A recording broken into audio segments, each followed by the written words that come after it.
요한일서 4장 14절로 21절까지 말씀 다 찾으셨으면 서로 교독합니다. 14절 제가 먼저 읽겠습니다.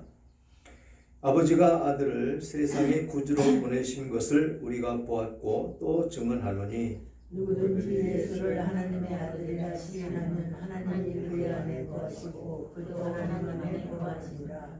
하나님이 우리를 사랑하시는 사랑을 우리가 알고 믿었노니 하나님은 사랑이시라. 사랑 안에 거하는 자는 하나님 안에 거하고 하나님도 그의 안에 거하시느니라. 이로써 사랑이 우리에게 온전히 이루어진 것을 우리로 심판날에 감명을 가지게 하려 하느니 주께서 그러하신 것 같이 우리로 세상에서 그러하노라. 사랑 안에 두려움이 없고 온전한 사랑이 두려움을 내쫓나니 두려움에는 형벌이 있음이라.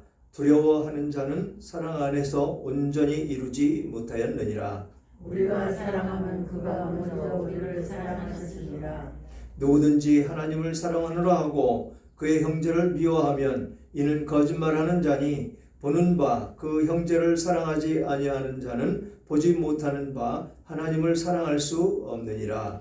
우리가 이 계명을 주께 받았나니 하나님을 사랑하는 자는 또한 그 형제를 사랑할지니라. 아멘. 아멘. 하나님 사랑과 참된 신앙이라는 제목으로 은혜를 나누기를 원합니다.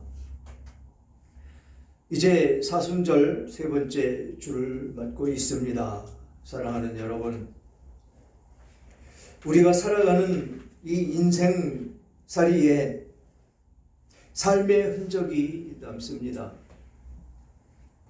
어른들은 그 삶의 그 사람의 얼굴에 얼굴과 손을 보면 그 사람을 알 수 있다라고 말을 합니다. 그렇다면 여러분은 지금 어떤 삶의 흔적을 각자 자기 얼굴과 손에 가지고 있는지 한번 생각해 보아야 합니다. 우리들의 얼굴에 그리고 손에 어떤 흔적이 있는지 이제 노년이 돼서 자식들이 우리를 바라볼 때 그 어머니, 그 아버지, 우리가 생각했던 어머니, 아버지와 같은 그런 생각을 하며 지금 살아갈 것입니다. 그래서 우리의 어머니들을 보면 어김없이 자녀들의 사랑의 흔적이 남아 있다라는 것이지요. 굳은 살에 박힌 발과 투고 갈라진 그 손, 그리고 휜 허리, 깊이 패인 주름살과 흰 머리. 그것뿐이겠습니까? 우리를 바라보실 때마다 미소 짓는 그 피어나는 사랑의 얼굴, 누구든지 그런 어머니를 보면 절로 고개가 숙여지는 것이지요. 그런 어머니 앞에 존경심이 저절로 우러나올 수밖에 없다라는 것이지요. 지금 우리 교회 안에 그런 어머니를 모시는 분은 우리 신권사님밖에 안 계실 것입니다. 그렇지만 이렇게 어머니를 향한 우리들의 그 애절한 사랑 가운데, 그 마음 가운데 있는데 똑같이 우리의 자녀도 우리의 마음과 같이 그 어머니를 사랑하며 사모하며 그렇게 그 어머니의 손길을 바라고 그렇게 살아갈 것입니다. 그런 놀라운 사실, 그런 어머니의 사랑, 똑같이 하나님께서도 우리를 향한 그 사랑의 흔적이 있다라는 것이지요. 그래서 성경은 말합니다. 이사야 49장 15절로 16절에 보면 여인이 어찌 그 젖먹는 자식을 잊겠으며 자기 태에서 난 아들을 긍휼히 여기지 않겠느냐. 그들은 혹시 잊을지라도 나는 너를 잊지 아니할 것이라. 아멘. 그렇습니다. 똑같다는 것이죠. 아버지의 사랑과 또 우리 부모님들의 사랑 똑같다는 것입니다. 이것이 어머니의 사랑이고 하나님의 사랑이다라는 것입니다. 사랑하는 여러분, 십자가에 달리신 그 예수님의 모습을 바라보시기 바랍니다.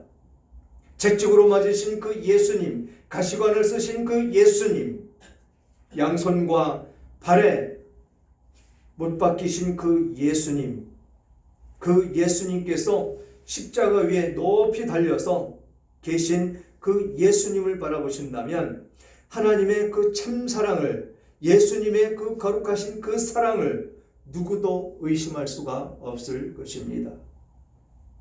십자가에 달리신 그 예수님은 우리를 향한 하나님의 사랑인 것입니다. 그래서 오늘 본문은 그 사랑을 받은 우리들의 그 삶 속에서 그 사랑을 실천하라고 말씀을 하십니다. 그 사랑 안에 들어가 보도록 하겠습니다. 그래서 지금 현재 내가 살아가고 있는 지금 이 현실 가운데에서 정말로 내 자녀를 사랑하듯이 내 주변과 내 이웃과 또 나의 배우자들을 얼만큼 사랑하고 있는지 우리는 살펴보며 나아가야 될 줄 믿습니다. 그래서 14절 보니까 아버지가 아들을 세상의 구주로 보내신 것을 우리가 보았고 또 증언하노니 누구든지 예수를 하나님의 아들이라 시인하면 하나님이 그의 안에 거하시고 그도 하나님 안에 거하시느니라. 아멘. 지금 뭐라고 얘기를 합니까? 아버지가 아들을 세상의 구주로 보내신 것을 우리가 보았고 증언한다라고 이야기를 합니다. 이것은 눈으로 본 제자들만이 할 수가 있는 것이죠.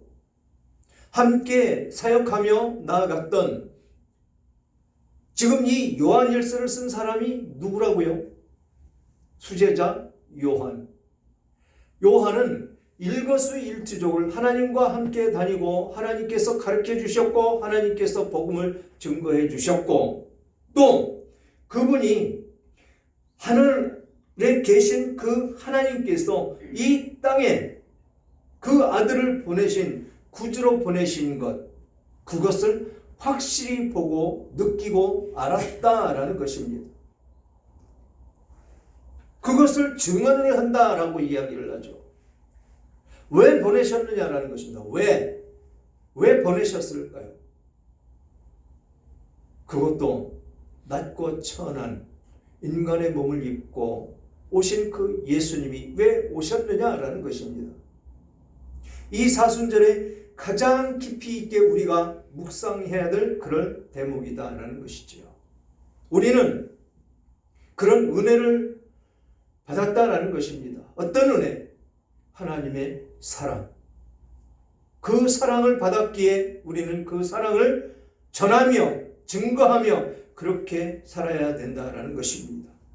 그래서 누구든지 예수를 하나님의 아들이라 시인하면 하나님이 그의 안에 거하시고 그도 하나님 안에 거하시느니라. 금요일날 말씀드렸죠. 성전에 대해서 말씀드렸습니다. 성전. 어떤 성전? 우리들의 마음 가운데 와 성전 삼고 계시는 성령 하나님의 성전. 그것을 이야기하고 있다는 것이죠. 하나님의 아들이라 시인하면 그의 안에 거하시고 우리들 안에 거하신다는 것입니다. 누가?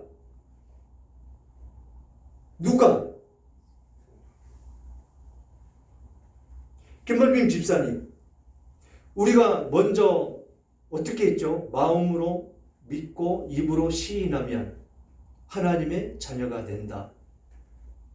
그거 고백한다고 시인하셨습니다. 그랬더니 오늘 그 말씀이 여기서 다시 한번 확인합니다.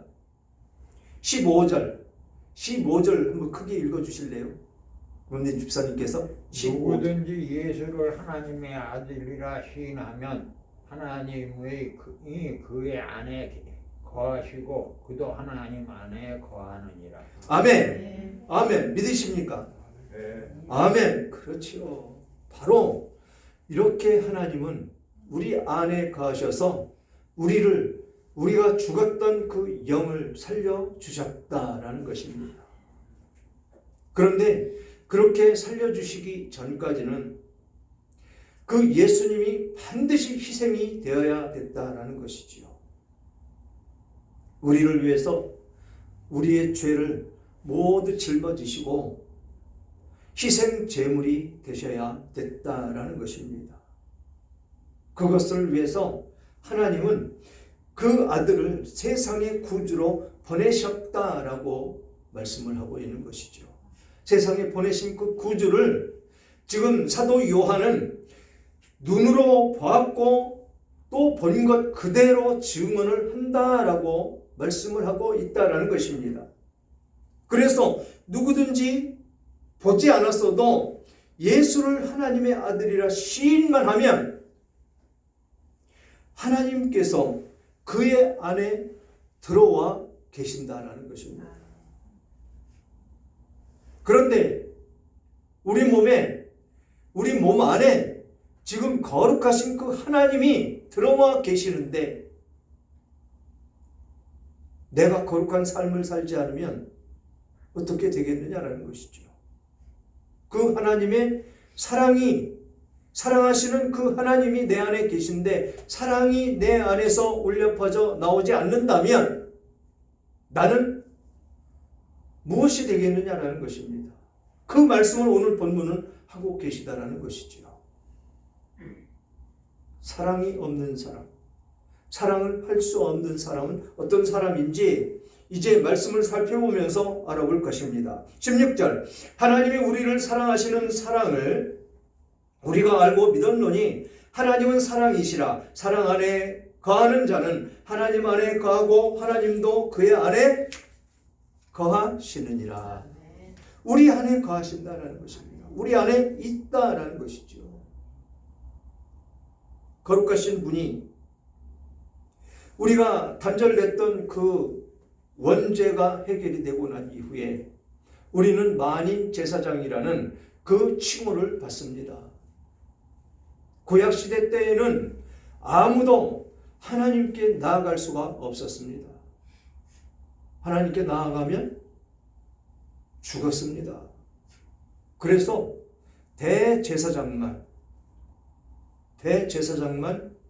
하나님을 볼 수 있는 그 지성소에 들어갈 수가 있었다라는 것이죠. 그것도 그 대제사장이 하나님을 대면하러 들어갔는데 죄가 있으면 죽습니다. 그래서 대제사장이 들어갈 때 허리에 끈을 묶어서 들어갔다라는 것입니다. 그래서 끈을 잡고 있어서 움직임이 없으면 죽었기에 그것을 또 열고 들어갈 수가 없어서 그 끈으로 잡아 끌어냈다라는 것입니다. 그렇게 대제사장 한 사람만 들어갈 수가 있었는데 오늘날은 어떻습니까? 지금 여러분들은 하나님과 대면하고 있다는 것입니다. 이 예배가 하나님과의 대면의 시간이다라는 것이죠. 또 우리가 살아가고 있는 일생 가운데에서도 하나님께서는 우리 안에 와 계시기 때문에 우리는 항상 하나님과 대면하며 사는 것입니다. 이것이 예수님의 공로로 예수님께서 우리의 죄를 사해 주시고 그래서 하나님과 대면할 수 있는 그렇게 열어주신 우리들의 모습이다라는 것입니다. 그래서 만인 제사장론이 펼쳐진 것입니다. 지성소에 들어가서 대제사장만 하나님을 대면할 수 있는 그런 시대가 지났고 예수님께서 와서 희생제물이 되심으로 말미암아 우리는 하나님 안에 거하고 하나님은 우리 안에 거하고 하나님과 하나가 되는 그런 모습으로 우리는 살아가고 있다라는 것입니다. 그러니 우리들 삶이 어떠해야 되겠습니까? 세상 사람들과 전혀 구분되는 그런 삶의 모습이 나타나야 된다라는 것입니다. 그게 우리들의 삶이라는 것이죠. 우리를 사랑하시는 사랑을 우리가 알고 믿었다라고 사도 요한은 증거를 합니다. 우리를 사랑하시는 사랑을 우리가 알고 믿었다. 그런데 우리는 예수 믿을 때 그거 알고 믿었습니까? 믿어야 되는 마음이 먼저 우리 안에 왔기 때문에 교회를 나가야 됐고 하나님을 만날 것입니다. 만나고 봤더니 그 하나님이 이렇게 위대한 사랑을 우리들에게 주셨다라는 것이지요.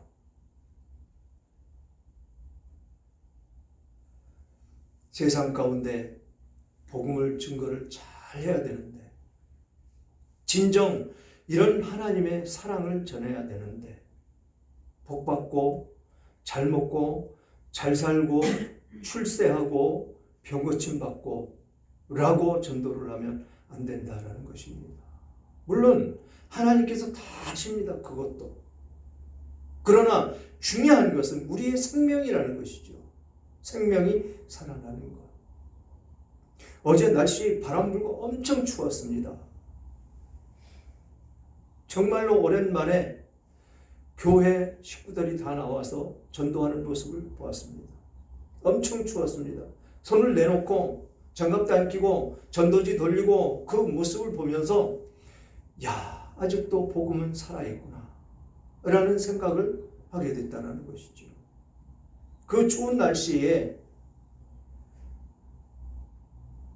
목사님을 비롯해서 아주 연세가 높으신 분들을 비롯해서 30, 40대까지 나와서 전도를 하는데 너무도 아름다웠다는 것이죠. 바람도 심하게 불고 엄청 추웠습니다. 왜 그들은 그 추운 날씨에 그것을 해야만 되느냐라는 것입니다.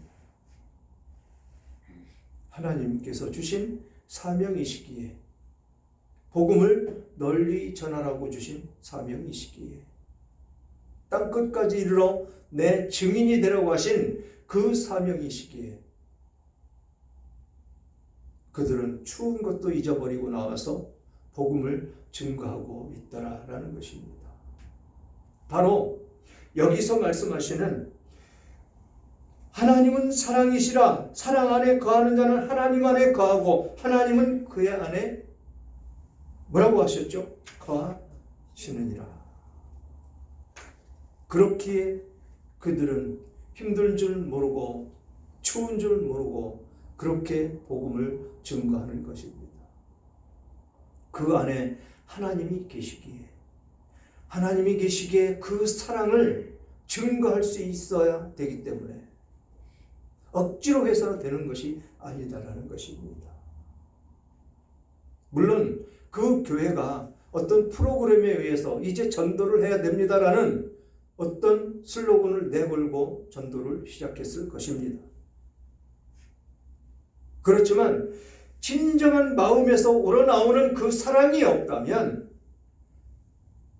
할 수가 없는 일입니다. 사랑이 있기에, 바로 하나님의 사랑이 그들 안에 있기에 그것을 할 수가 있다라는 것이지요. 그러면서 17절 보니까 이로써 사랑이 우리에게 온전히 이루어진 것은 우리로 심판날에 담대함을 가지게 하려 함이니 주께서 그러하심과 같이 우리도 이 세상에서 그러하니라. 아멘. 심판날에 담대함을 가지게 하려고 온전한 사랑을 이루었다라고 말씀을 하십니다.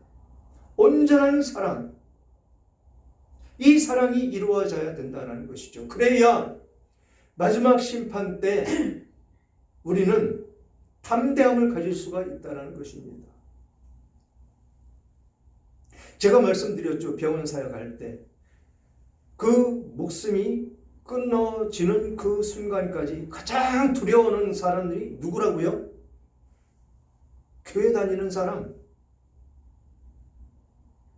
교회 다니는 사람 제일 두려워합니다. 갈 때마다 그럽니다. 전도사님, 제가 천국 갈 수 있을까요?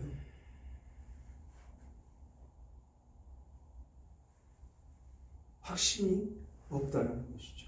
왜 확신이 없을까요? 우리는 천국 갈 수 있다는 확신이 항상 있어야 됩니다. 왜? 여기서 말씀하시는 하나님께서 나의 안에 계시기 때문에 여기서 말씀하시는 심판날에 담대함을 가질 수 있는 그 믿음을 주셨기 때문에 우리는 두려움이 없는 것입니다. 죽음에 대한. 그런데 얼마나 두려우면 갈 때마다 물어봅니다. 손 꼭 붙잡고. 세상 사람들 그렇게 안 물어봅니다. 죽을 때 욕하고 별소리를 다 해도 내가 천국 갈 수 있는지 물어보지 않습니다. 왜? 그들은 모르니까. 그런데 어렴풋이 알았다는 것이죠. 천국과 지옥에 대해서. 그러니까 두려워하는 것입니다. 우리는 담대함 가운데 있어야 된다는 것이죠. 두려움이 없어야 된다는 것입니다. 무엇으로부터? 마지막 심판으로부터. 그 마지막 심판이 어디입니까? 우리의 죽음 가운데 있다라는 것이지요. 두려워할 수 있는 것이 없다라는 것입니다. 그래서 담대함이 생기는 것이고, 그래서 우리는 언제나 하나님 안에 거해야 된다라는 것입니다. 하나님이 내 안에 계셔야 된다라는 것이지요. 그래서 18절 뭐라고 말씀하십니까? 사랑 안에 두려움이 없고 온전한 사랑이 두려움을 내쫓나니 두려움에는 형벌이 있음이라. 두려워하는 자는 사랑 안에서 온전히 이루지 못하였느니라. 두려워한다고요? 그러면 두려워하는 자는 사랑 안에서 온전히 이루지 못하였느니라 라고 이야기하는 것은 무엇입니까? 구원받지 못한 사람이다라는 것입니다.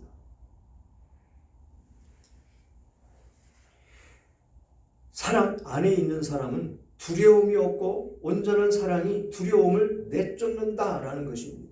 금방 말씀드린 것과 같이 하나님께서 내 안에 있기 때문에 내 안에 계신 그 하나님이 굳센 믿음을 주시고 담대함을 주셔서 저 천국 가는 거 소망하며 기쁨으로 받아들일 수가 있다는 것입니다. 예수 그리스도께서 이 십자가에 달리시는 것 두려워하셨습니까? 기꺼이 가셨습니다. 기꺼이. 단 한 번 기도할 때 하나님 이 잔을 지나가게 하시기를 원했던 기도도 하셨습니다. 왜? 그 십자가형은 너무도 고통스럽기 때문에. 그러나 내 원대로 마시옵고 아버지의 뜻대로 하옵소서라고 기도하는 그 모습을 우리는 보았다는 것이지요. 그것이 진정한 하나님의 백성들 안에 이루어지는 두려움이 없는 그런 모습이 된다는 것입니다.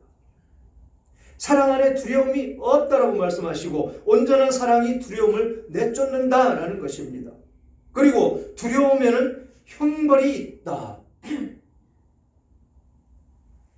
즉 하나님 안에 없기 때문에 형벌을 받는 것이다라는 것입니다. 그 형벌이 무엇이라고요?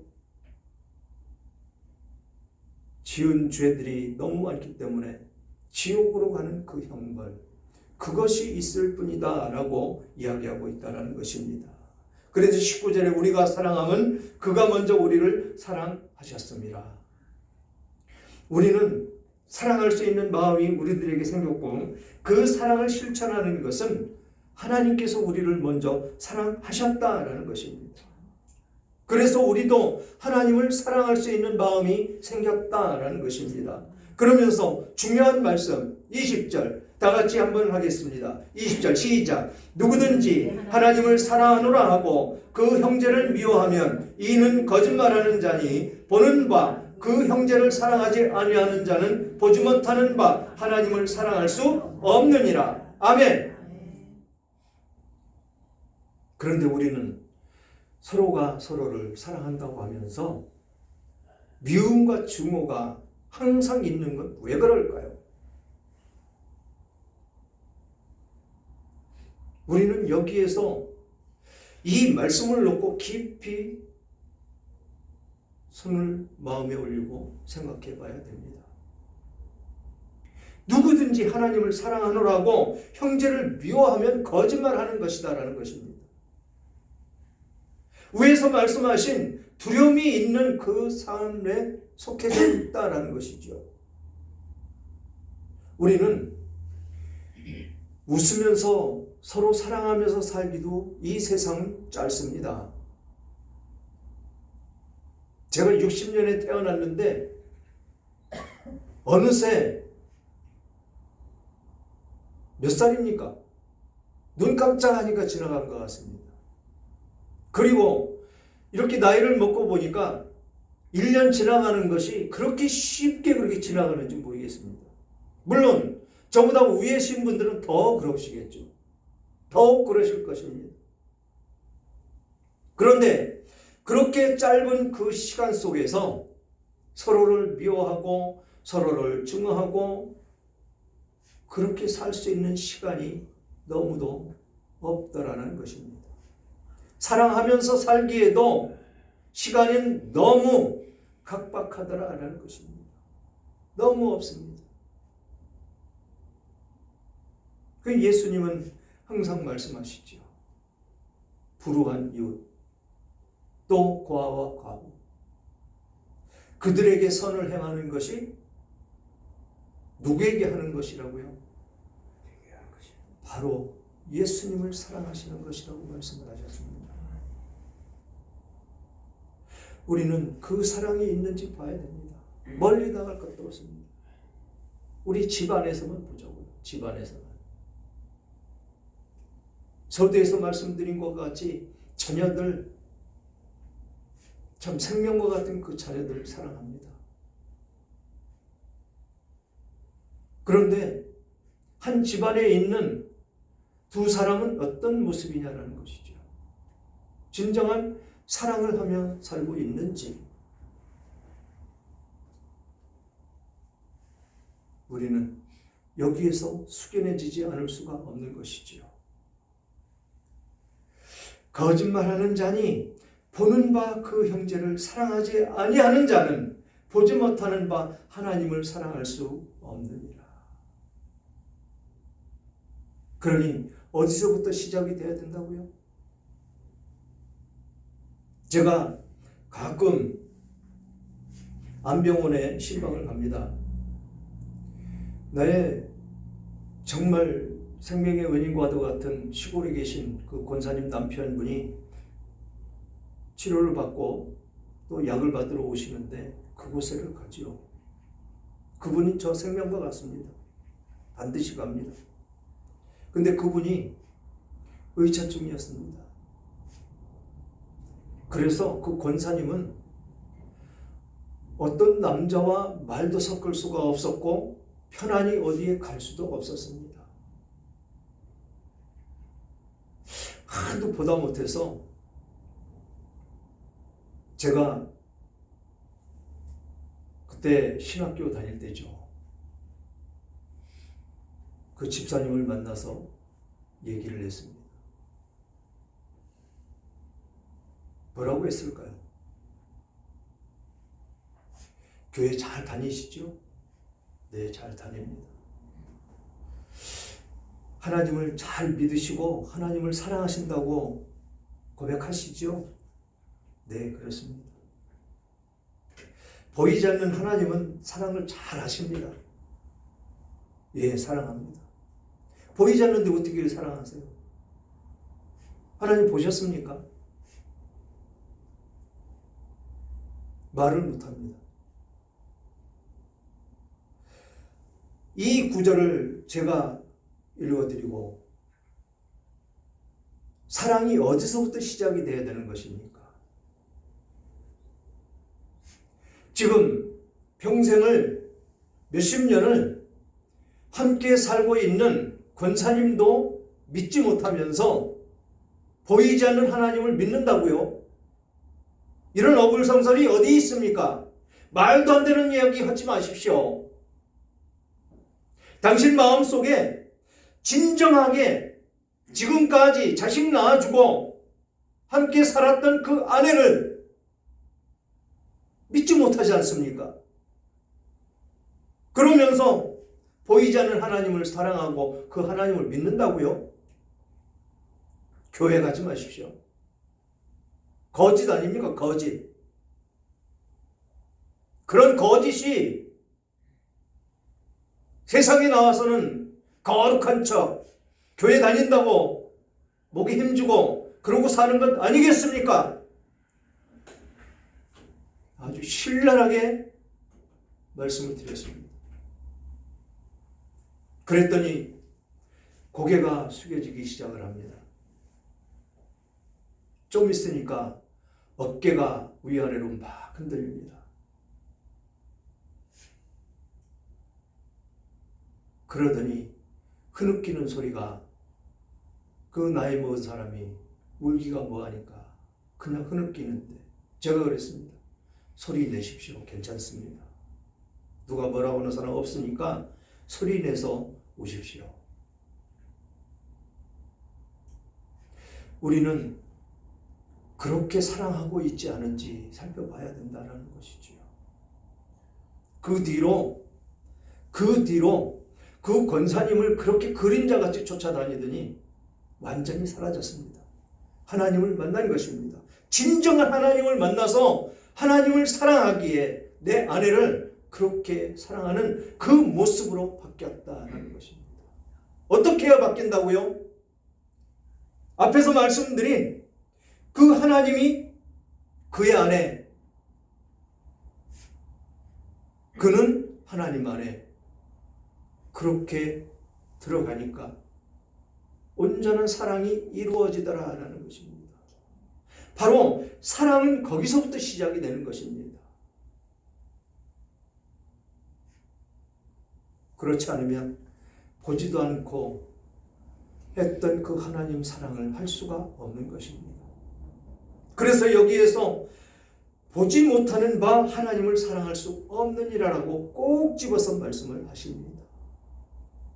21절 우리가 이 계명을 주께 받았나니 하나님을 사랑하는 자는 또 그 형제를 사랑할지니라. 아멘. 그 형제를 사랑할지니라. 이게 계명이라는 것이죠. 이게 진정한 사랑이라는 것입니다. 이 사순절 진정한 사랑을 추구하러 오신 이 예수 그리스도, 그 예수님을 믿는다면 우리는 예수님께서 말씀하신 그 이웃들, 내 친척과 가족과 내 아내와 남편, 자녀들을 우선 사랑을 시작해서 사랑이 시작이 돼야 된다라고 말씀을 하고 있는 것입니다. 사랑하는 여러분, 말로 다할 수 없는 그 놀라운 그 십자가 사랑, 십자가의 능력, 우리가 어찌 다 깨달아 알 수가 있겠습니까? 우리의 마음을 열고 우리에게 지혜를 주셔서 이번 사순절 기간 동안 십자가를 바라볼 수 있는 그런 마음을 달라고 기도하며 사순절을 보내야 될 줄 믿습니다. 또한 주님의 사랑을 깨닫고 사랑을 실천하며 살아가야 하는데 십자가의 능력을 공급받아야 그 사랑을 실천할 수가 있습니다. 오늘 말씀과 같이 하나님을 사랑하노라 하고 그 형제를 미워하면 거짓말하는 자라고 말씀하고 계십니다. 받은 사랑을 실천하며 십자가의 능력으로 죄와 세상과 사탄을 물리치고 날마다 믿음으로 승리하시는 여러분들 가운데에 용서의 사람, 사랑의 사람이 다 되시기를 주님의 이름으로 축원합니다.